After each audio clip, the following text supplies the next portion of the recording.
الحمد لله والصلاة والسلام على طه وعلى آل طه وعلى أصحاب طه أما بعد فأعوذ بالله من الشيطان الرجيم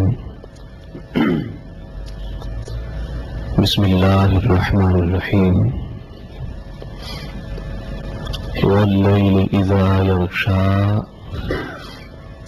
والنهار إذا تجلى صدق الله العظيم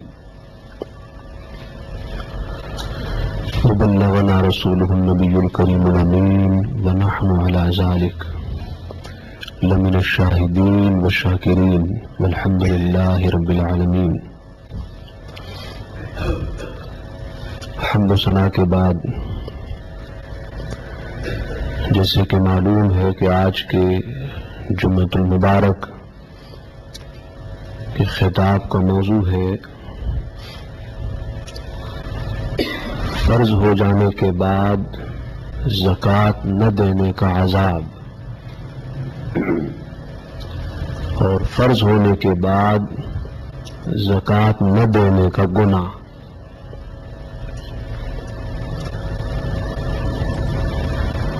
اسلام میں دو طرح کے حقوق ہیں اور رائٹس ہیں۔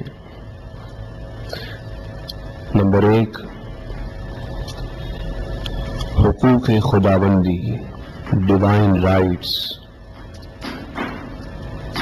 اللہ جل مجدہ کے حقوق، اور نمبر دو حقوق انسانی، ہیومن رائٹس۔ اللہ پاک اور اللہ کے رسول صلی اللہ علیہ وسلم اہل ایمان کو اور صاحبان ایمان کو یہ بتاتے ہیں اور یہ احکام دیتے ہیں کہ وہ اللہ کے حقوق کو بھی پورا کریں اور اللہ جل مجدہ کے بندوں کے حقوق کو اور ان کے رائٹس کو بھی مکمل طور پر انجام دیں۔ اللہ جل مجدہ کے ویسے مختلف حقوق اور رائٹس ہیں، لیکن ان میں جو سب سے اعلیٰ ہے، سب سے بلند ہے، وہ نماز ہے۔ اور انسانوں کے بھی، غریبوں مسکینوں کے مختلف حقوق ہیں اور رائٹس ہیں۔ ان میں سے سب سے بڑا حق اور رائٹ وہ زکوٰۃ کا ہے۔ قرآن کریم فرقان حمید میں اللہ پاک نے اور احادیث طیبہ میں اللہ کے رسول صلی اللہ علیہ وسلم نے نماز اور زکوٰۃ کو ساتھ ساتھ بیان کیا۔ قرآن میں بھی اکثر مقامات پر جہاں نماز کا بیان ہے وہاں زکوٰۃ کا بیان بھی ہے، اور احادیث طیبہ میں جہاں نماز کا بیان ہے وہاں زکوٰۃ کا بیان ہے۔ اس میں بتانا یہ ہے کہ اللہ جل مجدہ کا حق ہو، اللہ کا رائٹ ہو، یا پھر اللہ کے بندوں کے حقوق اور رائٹس ہوں، یہ ساتھ ساتھ ہیں۔ نہ اللہ کا حق بندوں کے حق سے جدا ہے اور نہ بندوں کا حق اللہ کے حق سے جدا ہے۔ وہ شخص جو اللہ کا حق ادا کرتا ہے اور نماز پڑھتا ہے لیکن بندوں کے حق سے غافل ہوتا ہے اور باوجود زکوٰۃ فرض ہونے کے زکوٰۃ نہیں دیتا، وہ ناکام ہے، نقصان میں ہے۔ اس طرح وہ شخص جو زکوٰۃ تو دیتا ہے، اللہ کی راہ میں خیرات کرتا ہے، صدقات دیتا ہے، لیکن نماز سے غافل ہے، نماز نہیں پڑھتا، وہ شخص بھی خسارے اور نقصان میں ہے۔ کامیاب وہ شخص ہے جو نماز بھی پڑھتا ہو، جو اللہ کا حق اور رائٹ ہے، اور زکوٰۃ بھی دیتا ہو جو اللہ کے بندوں کا حق اور رائٹ ہے۔ قرآن کریم فرقان حمید میں اللہ پاک نے جہاں زکوٰۃ دینے کے فضائل کو بیان کیا، اس کے ثواب کو بیان کیا،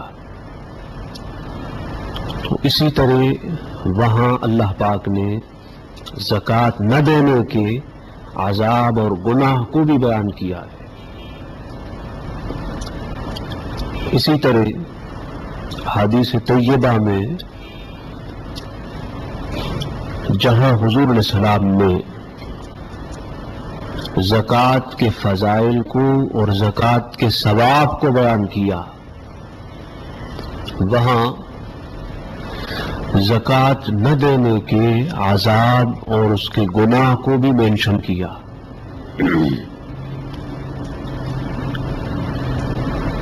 تاکہ بعض لوگ ایسے ہوتے ہیں کہ ان کو آپ ثواب بتا دیں کہ اس فلاں نیکی کا اتنا ثواب ہے،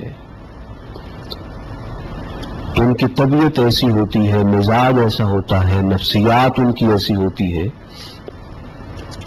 کہ وہ محض ثواب اور فضائل سن کر اس نیکی کو انجام دیتے ہیں،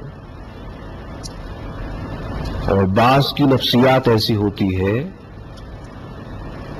کہ وہ جب تک عذاب اور اللہ کے پنشمنٹ کا نہ سنے اور اللہ کے پنشمنٹ کا اور عذاب کا نہ بتایا جائے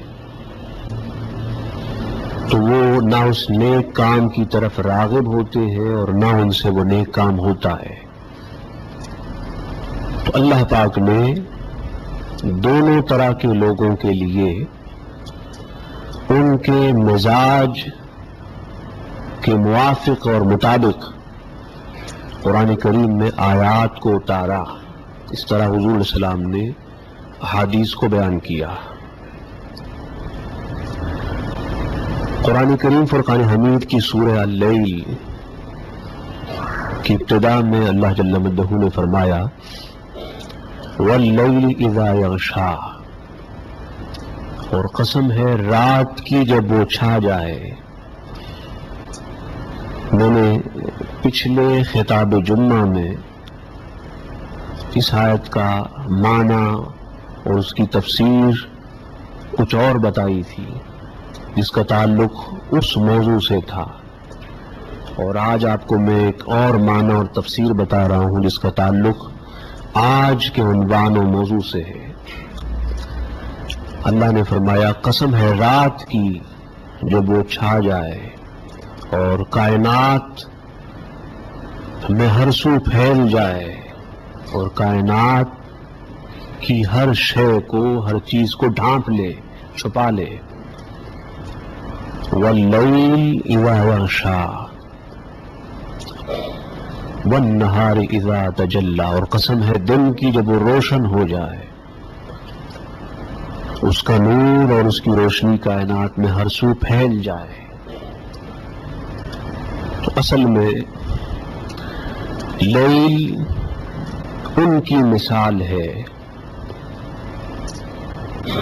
جو لوگ نہ نماز پڑھتے ہیں اور نہ زکوٰۃ دیتے ہیں، ان کا دل، ان کی روح اسی طرح تاریک ہے اور ڈارک ہے جیسے رات ہوتی ہے، اور نہار دن ان کی مثال ہے جو نماز بھی پڑھتے ہیں اور زکوٰۃ بھی دیتے ہیں، کہ زکوٰۃ سے اور نماز سے ان کا دل اس طرح روشن ہوتا ہے جس طرح دن روشن ہوتا ہے۔ دن میں سورج ہوتا ہے اور سورج کا اجالا، اس کی روشنی ہر سو ہوتی ہے۔ سو سمجھ لو نماز دل کا سورج ہے، دا سن آف ہارٹ، شمس القلب۔ اس طرح زکوٰۃ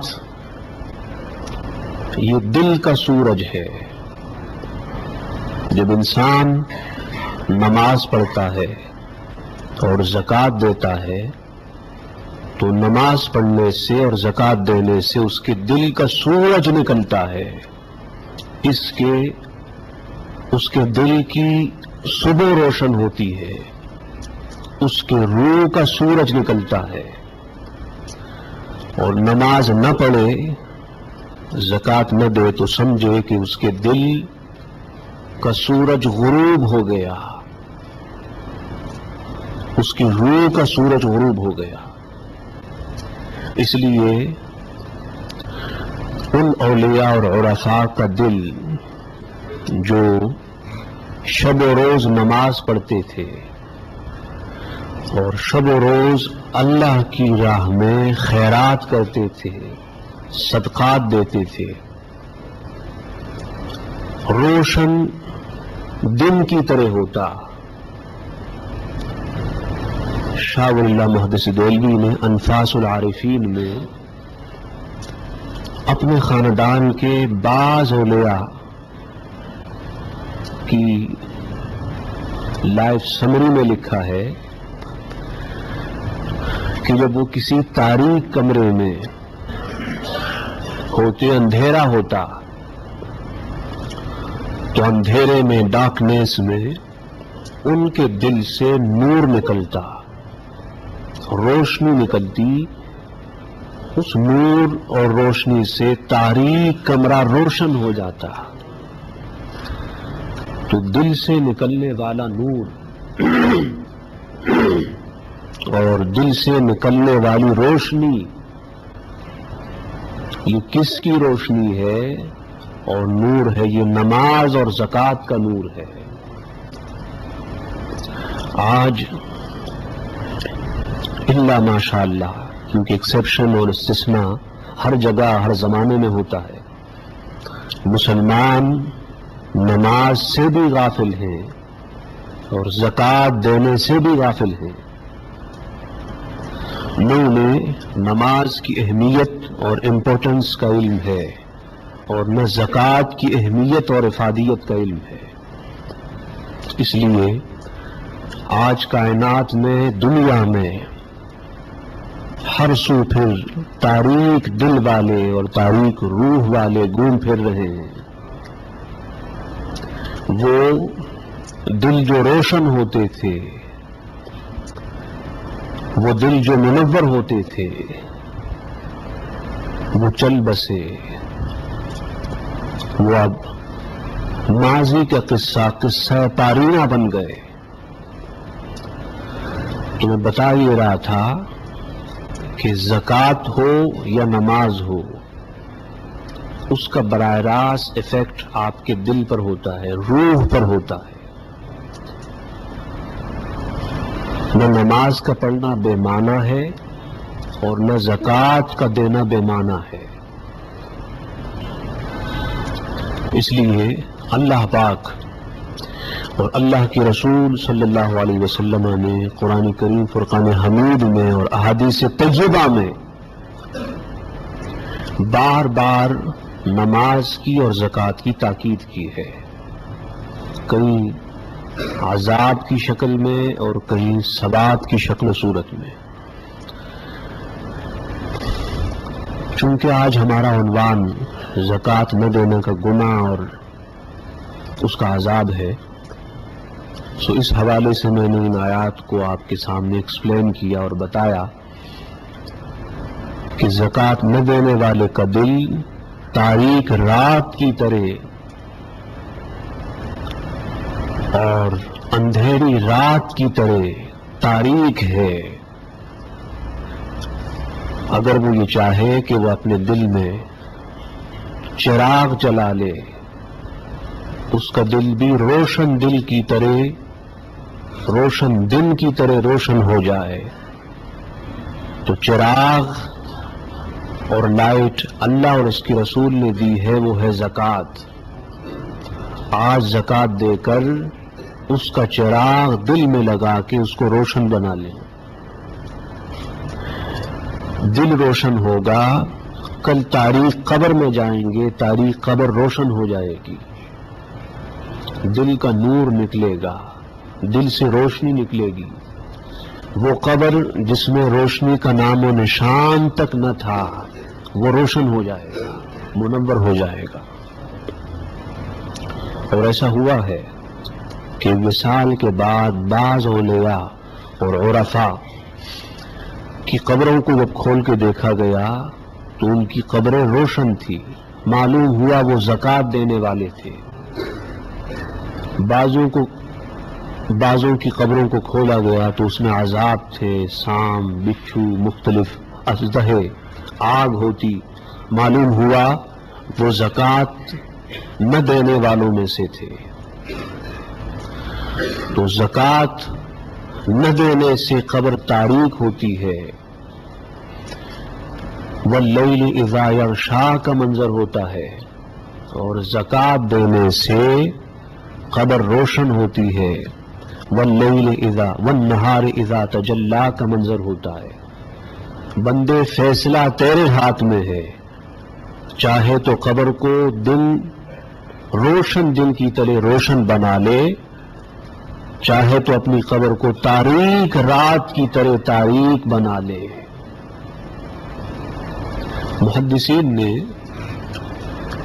حدیث کی کتابوں میں ایک باب قائم کیا ہے، باب اثم مانع الزکوٰۃ یا باب اثم مانع الزکوٰۃ، اور اس باب اور چیپٹر میں انہوں نے ان احادیث کو مینشن کیا جن احادیث میں حضور علیہ السلام نے زکوٰۃ نہ دینے کے گناہ اور عذاب کو بیان کیا ہے۔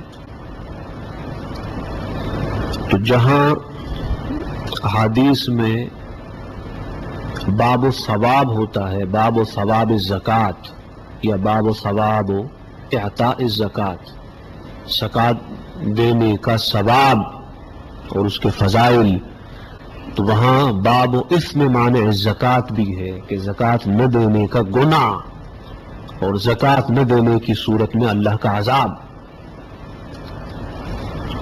چنانچہ حدیث پاک میں ہے، طبرانی میں، حضرت سیدنا عبداللہ ابن مسعود رضی اللہ تعالیٰ عنہ نے فرمایا کہ امرنا باقام الصلاۃ وایتاء الزکاۃ فمن لم یزک فلا صلاۃ لہ،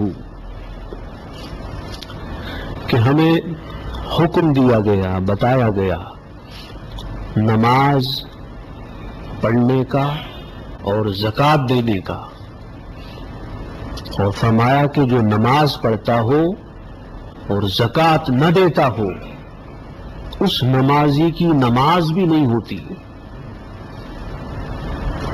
زکوٰۃ فرض ہونے کے باوجود زکوٰۃ نہ دے اور نماز پڑھتا ہو، اس کی نماز بھی نہیں ہوتی، قبول نہیں ہوتی۔ اس طرح ایک اور روایت میں ہے، حضور علیہ السلام نے فرمایا کہ اربع فرضہن اللہ فی الاسلام، کہ اللہ پاک نے اسلام میں 4 باتوں کو فرض کیا. فمن جاء بثلاث فلم يغنين عنه شيئا حتى يأتي بهن جميعا. فرمایا کہ جو شخص ان 4 باتوں میں سے 3 کو لے لیتا ہے اور 1 کو چھوڑ دیتا ہے، ان 4 تعلیمات میں سے 3 پہ عمل کرتا ہے، 3 کا پابند ہے اور 1 کو چھوڑ دیتا ہے، تو فرمایا کہ یہ 3 اعمال اور تعلیمات اسے فائدہ نہ دیں گے یہاں تک کہ وہ سب کے سب پر عمل کرے اور وہ 4 کے 4 کو اپنائے اور 4 کے 4 کو انجام دے. فرمایا وہ کیا ہے؟ وہ الصلاۃ نماز ہے، الزکاۃ زکوٰۃ ہے، صیام و رمضان کے روزے ہیں، وحج البیت اور خانہ کعبے کا حج ہے، بیت اللہ کا حج. اب جو شخص نماز پڑھتا ہو، حج کرتا ہو، روزہ بھی رکھتا ہو، زکوٰۃ نہ دیتا ہو تو اسے نہ نمازوں کا فائدہ ہوگا، نہ روزوں کا فائدہ ہوگا، نہ حج کا فائدہ ہوگا. وہ عذاب جو زکوٰۃ نہ دینے کی صورت میں اترتا ہے، اس عذاب سے نہ تو نماز بچاتی ہے، نہ روزے بچاتے ہیں اور نہ حج بچاتا ہے. یہ 4 عبادات ہیں، ان میں سے ہر ایک کا ثواب بھی ہے اور انجام نہ دینے کی شکل میں اس کا عذاب بھی ہے. اس طرح ایک اور حدیث ہے، حضور صلی اللہ علیہ وسلم نے فرمایا کہ مانع الزکوٰۃ فی النار، زکوٰۃ کو منع کرنے والا اور زکوٰۃ نہ دینے والا وہ دوزخ میں ہے. جب قیامت کا دن ہوگا کچھ لوگ جنت کی طرف جائیں گے اور کچھ دوزخ اور جہنم کی طرف جائیں گے. تو جہنم کی طرف اور دوزخ کی طرف جانے والوں میں سے وہ لوگ بھی ہوں گے جنہوں نے دنیا میں اپنے مال کی زکوٰۃ نہ دی ہو، اور دوزخ اور جہنم میں زکوٰۃ نہ دینے والوں کا بہت سخت عذاب ہوگا، بہت سخت عذاب ہوگا. اگر ہمیں اس عذاب کا احساس دنیا میں ہو جائے تو ہم زکوٰۃ تو کیا اپنے تن من کا لباس بھی اتار کر اللہ کی راہ میں دیتے ہیں اور خود ایک چادر میں اپنی زندگی گزاریں اور بسر کریں. اس لیے لوگوں، زکوٰۃ نہ دینے والا دوزخ کے عذاب میں مبتلا ہوگا اور زکوٰۃ دینے والے جنت میں ہوں گے، جنت کے عیش و عشرت میں ہوں گے، آرام و سکون میں ہوں گے. اس طرح ابن خزیمہ کی روایت ہے، انہوں نے بیان کیا کہ اللہ کے رسول صلی اللہ علیہ وسلم نے فرمایا کہ فمن اقام الصلاۃ ولم یؤت الزکاۃ فلیس بمسلم ینفعہ عملہ، کہ جو شخص نماز پڑھتا ہو زکوٰۃ نہ دیتا ہو وہ مسلمان ہی نہیں ہے. کیا نماز پڑھتا ہو زکوٰۃ نہ دیتا ہو وہ مسلمان ہی نہیں ہو؟ اس صورت میں کہ نہ وہ زکوٰۃ دیتا ہے نہ زکوٰۃ کو فرض مانتا ہے. ایک شخص ہے وہ زکوٰۃ کے فرض ہونے کا منکر ہے، وہ مومن نہیں ہے، وہ ایمان اور اسلام کے دائرے سے باہر و خارج ہے. اور فرمایا کہ پھر اس کا کوئی عمل اسے فائدہ نہ دے گا، اس کی نیکیاں، اس کے اعمال صالحہ زکوٰۃ نہ دینے کی صورت میں بیکار ہو جائیں گے. اس طرح ابن عمر کی روایت ہے، امام بزاز نے بیان کیا، انہوں نے فرمایا کہ ظہرت لہم الصلاۃ فقبلوها وخفیت عنہم الزکاۃ فاکلوها اولئک هم المنافقون. فرمایا کہ بعض لوگ وہ ہیں کہ ان کے لیے نماز کی اہمیت سے پردہ اٹھا دیا گیا، سو انہوں نے نماز کو تو ایکسپٹ کیا اور نماز کو ادا کیا اور نماز پڑھتے رہے، نماز کے پابند رہے۔ ان لوگوں کے لیے زکوٰۃ پہ پردہ ڈالا گیا، زکوٰۃ کو چھپایا گیا، یعنی وہ زکوٰۃ کی اہمیت اور امپورٹنس کو نہ سمجھ سکے۔ فَأَكَلُوهَا، تو وہ خود زکوٰۃ کو کھا گئے۔ زکوٰۃ تو کیا دیتے، اوروں کی زکوٰۃ کھا گئے۔ فرمایا سنو، اولئک ھم المنافقون، یہ منافق لوگ ہیں۔ جو نماز تو پڑھتا ہو، نماز کو قبول کرتا ہو، نماز کی اہمیت کو جانتا ہو، نماز کی فرضیت کو مانتا ہو، لیکن زکوٰۃ کا منکر ہو، زکوٰۃ دینے کے بجائے خود زکوٰۃ کھاتا ہو۔ اس لیے زکوٰۃ کھانے والے سن لیں، زکوٰۃ نہ دینے کا الگ عذاب ہے اور زکوٰۃ لے کر پھر اس کے کھانے کا الگ عذاب ہے۔ لینے کا مطلب یہ ہے کہ جو زکوٰۃ کا مستحق نہ ہو، خود مالک نصاب ہو، لیکن مالک نصاب ہو کر لوگوں سے زکوٰۃ مانگتا پھرتا ہو۔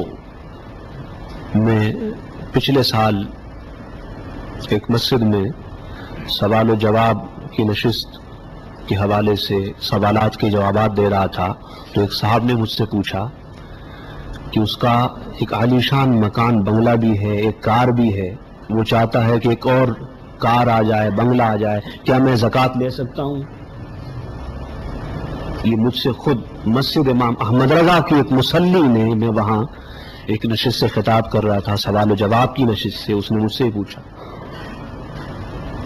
تو میں نے کہا آپ کاروں کے لیے، بنگلوں کے لیے زکوٰۃ لیتے رہیں اور بھوکے پیاسے بیچارے بھوکوں پیاسے مرتے رہیں۔ اس طرح وہ لوگ سن لیں جو زکوٰۃ کے مستحق نہ ہوں، جو زکوٰۃ کے اہل نہ ہوں، جو غریب و مسکین و فقیر نہ ہوں، جو مالک نصاب ہوں، وہ زکوٰۃ نہ لیں، ورنہ ان کا شمار زکوٰۃ کھانے والوں میں ہوگا اور قیامت کے دن ان کا بڑا اور سخت عذاب ہے۔ اس طرح ایک اور حدیث میں حضور صلی اللہ علیہ وسلم نے فرمایا کہ ما منع قوم الزکاۃ الا حبس اللہ عنہم القطر، کہ جب ایک قوم زکوٰۃ دینا بند کر دے، لوگ زکوٰۃ نہ دیں، تو اللہ تعالیٰ بارش بند فرما دے گا۔ قطر کے معنی لغت میں بارش کے بھی ہیں اور قطر کے معنی عربی زبان میں ہر بہنے والی چیز کے بھی ہیں۔ تو علماء نے اس کا معنی یہ بیان کیا کہ جو بارش ہے، جن ممالک میں لوگ ایک کثیر تعداد میں زکوٰۃ نہ دیں، اللہ پاک وہاں بارش بند فرما دیتا ہے۔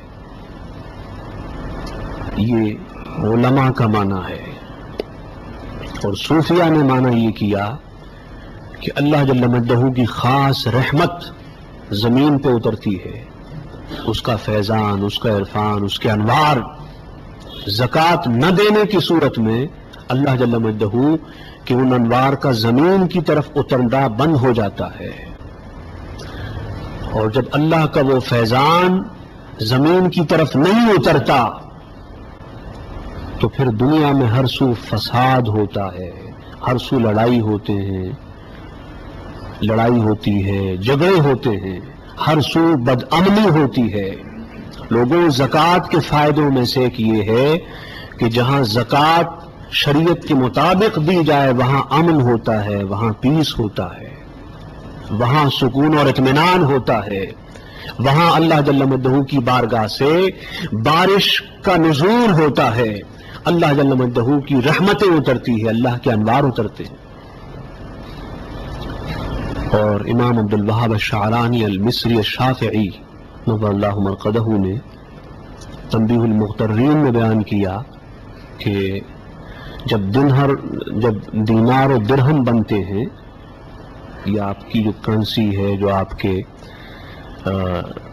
مال ہے، روپیز ہیں آج کل کی شکل میں، پہلے زمانے میں درہم و دینار ہوتے تھے، تو جب یہ بنتے ہیں تو شیطان ان کو اٹھا کر اپنی پیشانی پہ رکھتا ہے، یوں اٹھا کے پیشانی پہ رکھتا ہے، پھر چومتا ہے پیسوں کو۔